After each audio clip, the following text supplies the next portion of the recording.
Hello, it's Doug, the 2-Minute Gardener. Let's talk about 10 creative ways you can use dry stream beds to enhance your landscape. So these dry stream beds are becoming quite popular here in Southern California. Basically, they're meant to mimic a dry stream bed that you'll see in nature, and there's lots of different ways to use it. It's pretty simple to put it together. You get some big rocks, some smaller rocks, and if you have the budget, put some really interesting, colorful rocks in them. And generally you want to make them kind of like nature where they bend around. Sometimes we make them out of just the rocks we keep finding on the site. So let's talk about different ways to use it. First off is the most important way: redirect some storm water. So the great thing about dry stream beds is, especially if you connect it to a rain chain like that one, is it helps minimize the amount of runoffs, pollution runoffs that go into the street, because it redirects the water onto all these, and all these little rocks kind of filter out that water. And it really is a nice way to kind of keep the environment clean. Secondly, if you are someplace where you get a decent amount of rain in the wintertime, it becomes its own little water feature. And that's kind of a cool thing to have in the backyard or front yard, in that it's a really neat little way to kind of watch the water flow. And again, you're redirecting the water in a certain path so it doesn't wipe out the planter bed. So it's a really nice way to control big storm runoff in a really cool, artistic way. Third is kind of use it to divide up the garden into small areas. Now, this is not a very practical dry stream bed.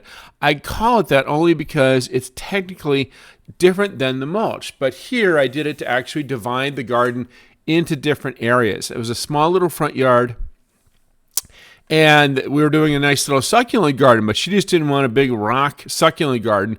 So I thought, well, let's use what's a kind of a dry stream bed to make it look like there's some artistic value to this front yard. And so we used it to kind of divide the yard into different areas, and we just picked different pebbles.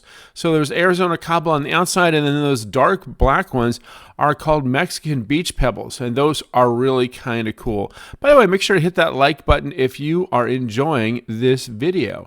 And leave a comment in the section below on ways that you've used dry stream beds in your garden. Next way is to break up artificial turf. Some people don't like to just have a big field of turf. It looks like a football field. You can use it to kind of break it up. Also, you can make it out of recycled glass. That's a cool new thing, where they recycle glass, give it some color, and you can give that as a kind of fun little feature.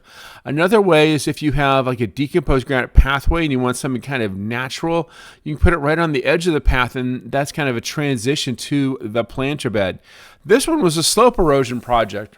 We put the dry stream bed at the top because we wanted the water to hit that and get redirected down away from the slope. So it kind of redirects that runoff.